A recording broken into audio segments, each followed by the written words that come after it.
여호수아 9장 1절부터 15절입니다. 여호수아 9장 1절부터 15절입니다. 이 일 후에 요단 서쪽 산지와 평지와 레바논 앞 대해 연안에 있는 헷 사람과 아모리 사람과 가나안 사람과 브리스 사람과 히위 사람과 여부스 사람의 모든 왕들이 이 일을 듣고 모여서 일심으로 여호수아와 이스라엘에 맞서서 싸우려 하더라. 기브온 주민들이 여호수아가 여리고와 아이에 행한 일을 듣고 꾀를 내어 사신의 모양을 꾸미되 헤어진 전대와 헤어지고 찢어져서 기운 가죽 포도주 부대를 나귀에 싣고 그 발에는 낡아서 기운 신을 신고 낡은 옷을 입고 다 마르고 곰팡이가 난 떡을 준비하고 그들이 길갈 진영으로 가서 여호수아에게 이르러 그와 이스라엘 사람들에게 이르되 우리는 먼 나라에서 왔나이다. 이제 우리와 조약을 맺읍시다. 이스라엘 사람들이 히위 사람에게 이르되 너희가 우리 가운데 거주하는 듯하니 우리가 어떻게 너희와 조약을 맺을 수 있으랴? 그들이 여호수아에게 이르되 우리는 당신의 종들이니이다. 여호수아가 그들에게 묻되 너희는 누구며 어디서 왔느냐? 종들은 당신의 하나님 여호와의 이름으로 말미암아 심히 먼 나라에서 왔사오니 이는 우리가 그의 소문과 그가 애굽에서 행하신 모든 일을 들으며 또 그가 요단 동쪽에 있는 아모리 사람의 두 왕들 곧 헤스본 왕 시혼과 아스타롯에 있는 바산 왕 옥에게 행하신 모든 일을 들었음이니이다. 그러므로 우리 장로들과 우리나라의 모든 주민이 우리에게 말하여 이르되 너희는 여행할 양식을 손에 가지고 가서 그들을 만나서 그들에게 이르기를 우리는 당신들의 종들이니 이제 우리와 조약을 맺읍시다 하라 하였나이다. 우리의 이 떡은 우리가 당신들에게로 오려고 떠나던 날에 우리들의 집에서 아직도 뜨거운 것을 양식으로 가지고 왔으나 보소서 이제 말랐고 곰팡이가 났으며 또 우리가 포도주를 담은 이 가죽 부대도 새 것이었으나 찢어지게 되었으며 우리의 이 옷과 신도 여행이 매우 길었으므로 낡아졌나이다. 한지라 우리가 그들의 양식을 취하고는 어떻게 할지를 여호와께 묻지 아니하고 여호수아가 곧 그들과 화친하여 그들을 살리리라는 조약을 맺고 회중 족장들이 그들에게 맹세하였더라. 아멘. 우리는 매 순간 많은 선택과 결정을 강요받습니다. 이 계약을 해야 할지 말아야 할지, 이 사람을 믿어야 할지 말지, 또 이것을 사는 게 맞는지 틀리는지 늘 이런 선택의 갈림길에 서 있지요. 아이성 전투에 패배를 딛고 다시 일어선 이스라엘은 승리합니다. 그리고 에발산에서 예배를 드리며 신앙의 정점을 찍었습니다. 이제 모든 것이 탄탄대로일 것만 같습니다. 그런데 여러분, 성경은 항상 안전하다고 생각할 때가 가장 위험한 때라고 경고합니다. 사탄은 우리가 실패했을 때도 공격하지만 우리가 승리에 도취해 있을 때 더 교묘하게 접근하기 때문이죠. 오늘 본문 여호수아 9장은 바로 그 교묘한 공격에 대한 이야기입니다. 여리고 성처럼 무력으로 덤비는 적도 아니고 아이 성처럼 우리의 방심을 틈타는 적도 아닙니다. 이번의 적은 얼굴에 미소를 띠고 손에 화친 조약을 들고 아주 불쌍한 모습으로 위장해 다가오지요. 바로 기브온 주민들이었습니다. 여리고와 아이성 전투에서 승리한 후 가나안의 여러 왕은 연합해서 이스라엘을 대적했습니다. 그런데 기브온 사람들은 전쟁 대신 다른 방법을 택합니다.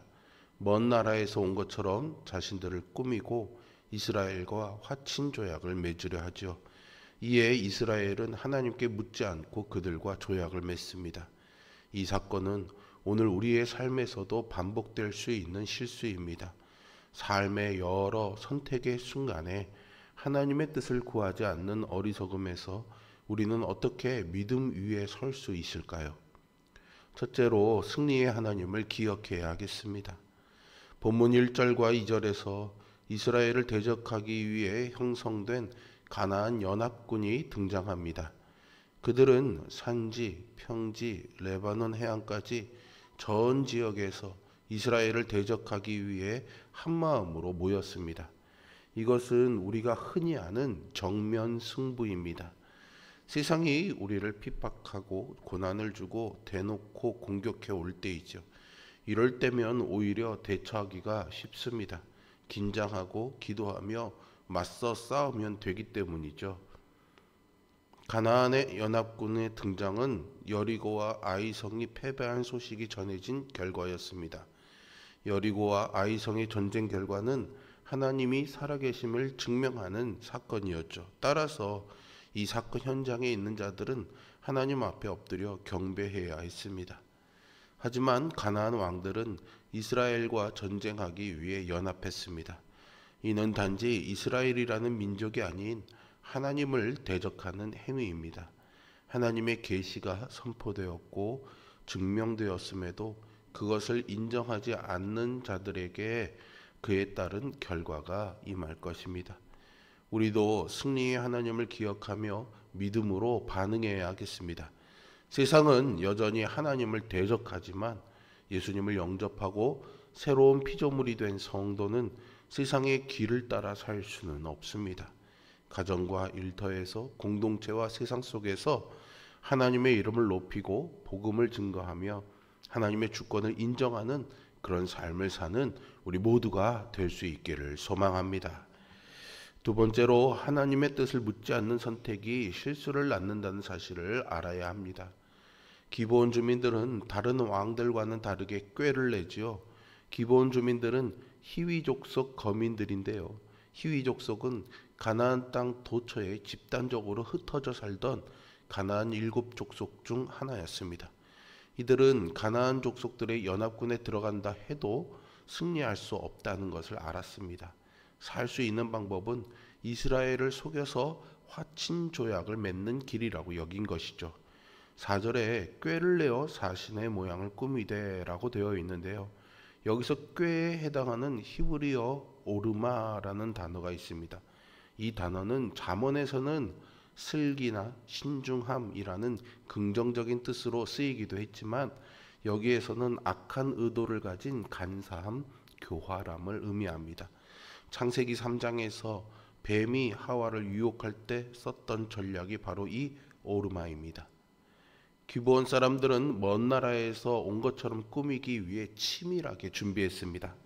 낡은 가방, 찢어진 가죽 부대, 곰팡이 핀 떡은 그들의 거짓말을 사실처럼 보이게 만들었지요. 또한 자신들을 이스라엘의 종들이라고 표현하면서 여호수아를 설득했습니다. 그들의 위장술은요 완벽했습니다. 헤어진 전대, 찢어져 기운 가죽 부대, 낡은 신발, 곰팡이가 난 떡 등 마치 영화의 특수 분장처럼 치밀했죠. 왜 이렇게까지 했을까요? 이스라엘이 가나안에 거하는 가나안 족속들은 멸하지만 먼 나라에서 온 사람들과는 화친할 수 있다는 율법의 규정을 역이용하기 위해서였습니다. 이것이 사탄의 방식이고요. 세상의 생리입니다. 사탄은 늘 무서운 형상으로만 오는 것이 아닙니다. 때로는 대박 투자 정보로, 또 때로는 나를 알아주는 달콤한 그런 말로, 때로는 손쉬운 성공의 기회라는 낡은 옷을 입고 우리에게 접근합니다. 우리의 대적은 힘으로 안 될 때 반드시 거짓과 위장을 통해 우리의 판단력을 흐트리고 내부로 침투하죠. 우리는 매일 수많은 선택을 하며 그 선택의 문턱에서 비슷한 힘에 이끌립니다. 보기 좋은 증거, 마음을 누그러뜨리는 말, 급하게 결론 내리고 싶게 만드는 분위기 등 말이죠. 눈에 보이는 현상, 사람의 겉모습, 그럴듯한 조건에 속아서는 안 됩니다.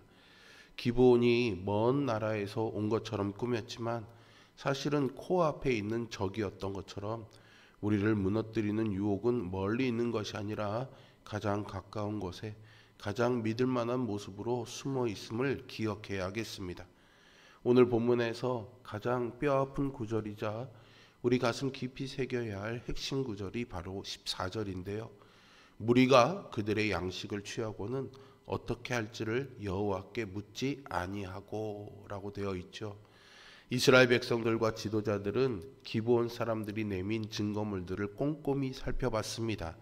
떡을 만져보고 냄새를 맡아보고 옷을 확인했죠. 그들의 이성과 오감은 이 사람들이 확실히 먼 곳에서 온 것이 맞다라는 결론을 내렸습니다. 합리적인 검증 과정을 거친 거죠. 이스라엘의 실수는요, 검증을 안 한 것이 아니라 하나님께 묻지를 않은 것, 기도하지 않은 것입니다. 여기서 묻다라는 히브리어 단어가요, 슈알이라는 단어인데요. 이것은 단순한 질문이 아니라 하나님의 뜻을 깊이 구하다라는 의미가 있습니다. 이스라엘은 눈에 보이는 증거가 너무 확실하니까 하나님께 슈알할, 즉 하나님께 물을 필요를 느끼지 못했던 거죠.